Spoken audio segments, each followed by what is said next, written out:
Olá pessoal, tudo bem?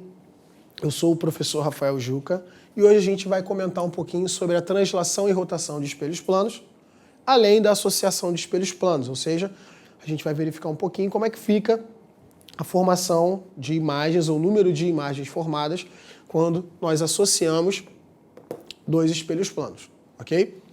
A princípio vamos falar então da translação de espelhos planos.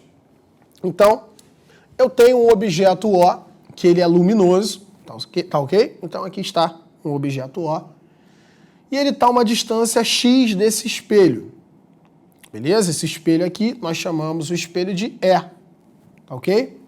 E o que eu vou fazer? Eu vou pegar o espelho E e vou transladar esse espelho de uma distância y. Então, eu vou pegar esse espelho dessa posição, por exemplo, e vou afastá-lo da sua posição original, tá certo? Importante dizer que tudo que a gente fizer aqui também serve para aproximação, ok? Em relação ao objeto. Porém, no entanto, vamos lá. Aqui está o objeto e aqui está o espelho. Então, lembrando das últimas aulas, nós comentamos que a distância do objeto ao espelho, que nesse caso é x, vai ser igual à distância do espelho até a sua imagem. Então, a distância do espelho até a sua imagem também é x. E então, aqui está a imagem do objeto O. Ok? Isso com o espelho nessa posição original. E o que eu farei agora é o seguinte. Então, eu vou pegar esse espelho e afastarei esse espelho de uma distância y.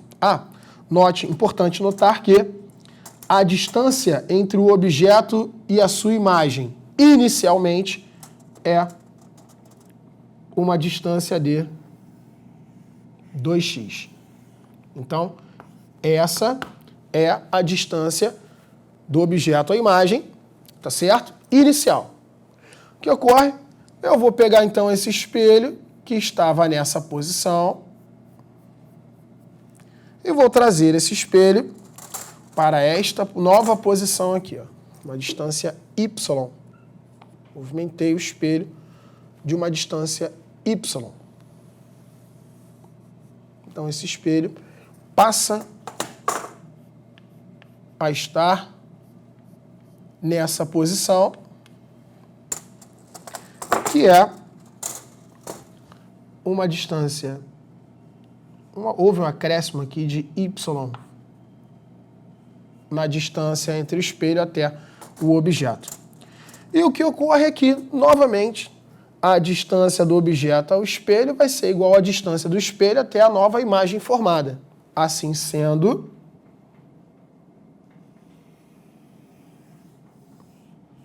essa distância aqui, essa distância vai ser uma distância 2x, vai ser uma distância x mais o acréscimo que eu fiz, que é y. Essa distância, ok? Bom, distância do objeto ao espelho é igual à distância do espelho até a sua imagem. Então, aqui está a distância x mais y. Então, aqui se encontra a nova imagem. Então, nessa posição aqui se encontra a nova imagem formada,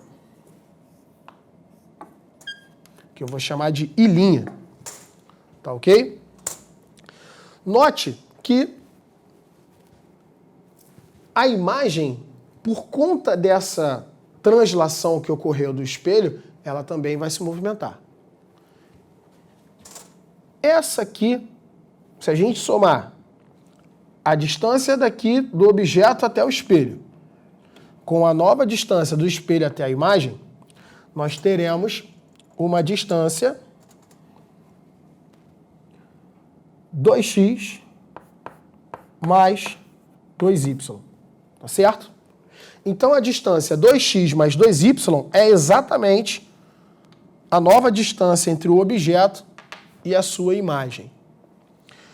Note que houve uma diferença entre o que se tinha antes, que era exatamente o 2x, com o que se tem na nova situação, que é o 2x mais 2y.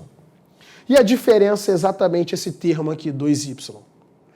Esse termo, que é o dobro do que eu movimentei o espelho, vai ser exatamente a distância que a imagem vai percorrer a mais. Então, a imagem se deslocou do dobro daquela distância que eu movimentei o meu espelho. Então, pessoal, o que ocorre é que para toda translação desse espelho, eu terei o dobro da distância percorrida pela imagem.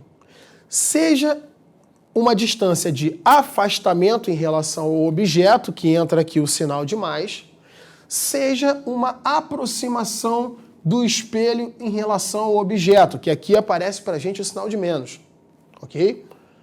E o interessante também de se comentar nessa situação é que esse dobro também serve para a velocidade.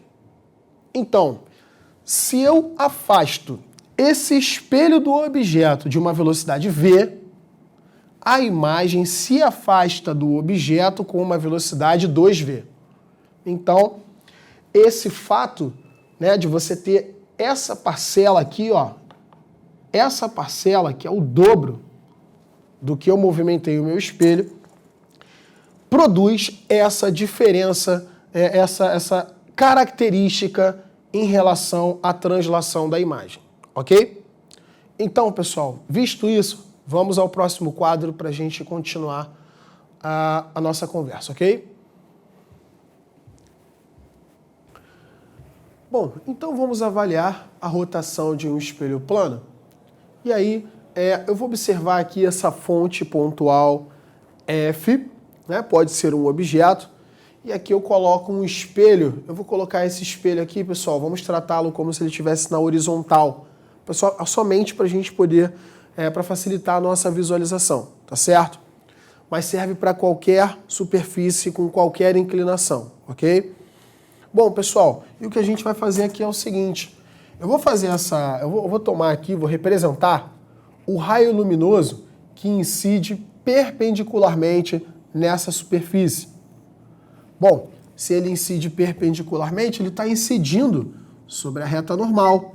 A reta normal é a reta que está, né, aqui, lembrando que essa reta normal, aqui em qualquer superfície, na verdade, faz aqui um ângulo de 90 graus. E aí você observa, bom, o ângulo de incidência é igual ao ângulo de reflexão, que é zero. Isso nos mostra que o raio refletido, ele voltará sobre o raio incidente, tudo bem? Então, o que eu farei aqui agora é o seguinte, olha só. Eu vou pegar esse espelho e vou rotacionar esse espelho, tá certo? Então, esse espelho que inicialmente estava nessa posição, tá ok? Esse espelho que inicialmente estava aqui, agora eu o representarei nesta posição aqui, ó. Então, tendo rotacionado esse espelho de um determinado ângulo θ. Então, observe que aqui nós temos o ângulo θ, ok?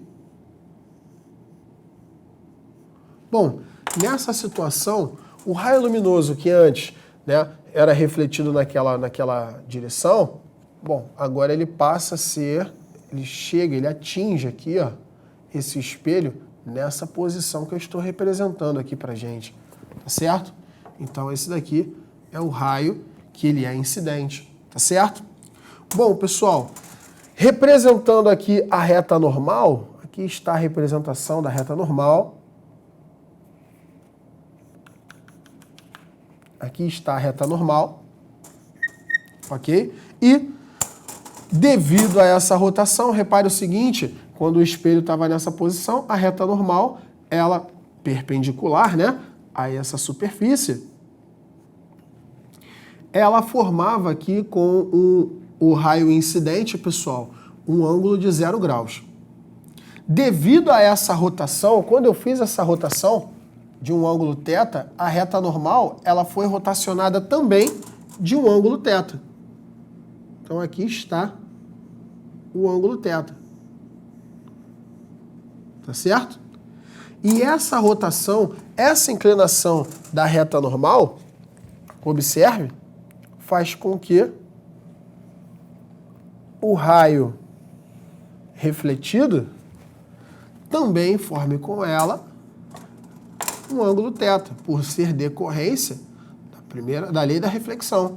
Então, pessoal, repare o seguinte, olha, se no momento que eu fiz a rotação do espelho, eu rotacionei esse espelho de um ângulo θ, isso significa que o ângulo formado entre o raio incidente e o raio refletido é um ângulo de 2θ. Tranquilo? Então, essa rotação faz com que surja aquele ângulo ali de 2θ. Tudo bem? Tranquilo? Bom, pessoal, e aqui, né? Já que a gente já observou como é que funciona a rotação de um espelho plano, vamos analisar a imagem formada por dois espelhos planos. Vamos supor, então, que eu tenha um espelho plano E1 e um espelho plano E2, né? Com as suas faces refletoras voltadas um para o outro. E aqui exista um ângulo alfa entre eles, tá? Quando eu coloco um objeto, uma fonte luminosa, tá certo? P nessa posição, o que se percebe é que, devido às sucessivas reflexões que ocorrem no espelho E1 e no espelho E2, existe um certo número de imagens produzidas por esses dois espelhos. Então, para a gente poder fazer o cálculo do número de imagens, o cálculo do número de imagens, que a gente vai chamar de N, basta a gente utilizar a seguinte expressão, 360 sobre alfa menos 1, tá certo? E aí, essa expressão, ela nos dará o número de imagens vista desse objeto aqui, devido, né, correlacionada com aquele ângulo ali formado entre o espelho E1 e o espelho E2, tá certo? Importante ressaltar que, caso essa divisão 360 sobre alfa dê um número par, esse objeto ele pode estar em qualquer posição desse espelho, tá certo? Se der um número par. Se der um número ímpar, significa que esse objeto deve estar sobre este plano bissetor que eu vou chamar de beta, tá certo? Então, esse plano que corta aqui, que divide essa região entre esses dois espelhos, esse plano bissetor, o objeto tem que estar sobre ele, caso 360 sobre alfa dê um valor ímpar, tudo bem? Tranquilo? Então, pessoal, no próximo quadro, a gente avalia um exemplo de como surge, de como funciona essa formulinha. Lembrando que esse ângulo, ele precisa ser expresso em graus, ok? Então vamos ao próximo quadro para a gente poder fazer um exemplo sobre isso. Bom, pessoal, então aqui está o nosso exemplo. Uma menina encontra-se entre dois espelhos planos que formam entre si 90 graus conforme a figura. Então aqui está a menina, tá certo? Que a gente vai colocar ela sobre o ponto P. E a gente vai eu faço a seguinte pergunta: quantas imagens seriam observadas da menina caso ela se posicione sobre o ponto P? Então, tal como a gente conversou ainda há pouco, pessoal, N é igual a 360 sobre alfa menos 1, é a expressão que a gente utiliza para a gente poder calcular o número de imagens N formada ali pelos espelhos, quando estes formam um ângulo alfa, que nesse caso é 90 graus. Então, vamos lá, N vai ser igual a 360 sobre 90 menos 1, E aí, o que a gente pode observar, pessoal, é que 360 sobre 90 dá 4, que é um número par. Então, isso significa que ela poderia estar em qualquer posição ali, tá certo? E aí, nós vemos que se formam 3 imagens, tá certo? Mas como a gente observa essas 3 imagens? Por que que aparecem 3 imagens? Vamos lá. Aqui está a menina no ponto P. Então, eu tracei aqui, já tomei a liberdade de traçar pra gente. Aqui está o observador, que vai observar a menina, tá certo? E aí, aqui está o raio luminoso que chega ao olho do observador quando a imagem, quando o raio luminoso que foi emitido pela menina aqui, ó, o amarelo, é refletido pelo espelho E2. Então, como a imagem formada pelos espelhos planos, ela é sempre virtual, parece que a menina encontra-se atrás do espelho. Se você observar, olha aqui, ó, a distância da menina até a imagem é a mesma. Olha aqui, ó, essa distância aqui, ó. Essa distância é igual a essa distância aqui. Tá certo? Bom, agora eu pego aqui, ó, quando o raio luminoso é refletido pelo espelho é 1. Então, pessoal, olha aqui, ó, novamente, parece que a menina encontra-se aqui para este observador, tá certo? Lembrando a propriedade dos espelhos planos, a distância do objeto ao espelho é igual à distância do espelho até a sua imagem, tá certo? Então, aqui se encontra a distância que é igual. Olha aqui, ó. A distância daqui, desse ponto até o espelho, é igual à distância do espelho até a posição da menina. Bom, pessoal, já aqui, ó, essa imagem, a imagem vermelha, ela é vista depois que o raio luminoso é refletido pelo espelho E2 e depois E1. Bom, a gente pode fazer o seguinte, ó, eu posso traçar aqui um prolongamento aqui do espelho E2, um prolongamento só para a gente poder... Só para ficar mais didático, tá, pessoal? Aqui encontra-se o prolongamento do espelho E2 e aqui se encontra o prolongamento do espelho E1. Então, aqui está o prolongamento do espelho E1. E aí, o que a gente pode perceber é que a distância dessa primeira imagem que eu mostrei para vocês até a imagem rosa é a mesma, tá vendo? Ó? Então, essa distância aqui é igual a essa distância aqui. Da mesma maneira, olha só, a distância da imagem laranja até o espelho prolongado é igual à distância da imagem rosa até o espelho A2, que é o prolongado, tá certo? Então, isso justifica, pessoal, a formação de 3 imagens, tá certo? Ok, pessoal? Então está representado aqui geometricamente pra gente por que aparecem 3 imagens. 1, 2, 3. Tá ok, pessoal? Com isso, até a próxima.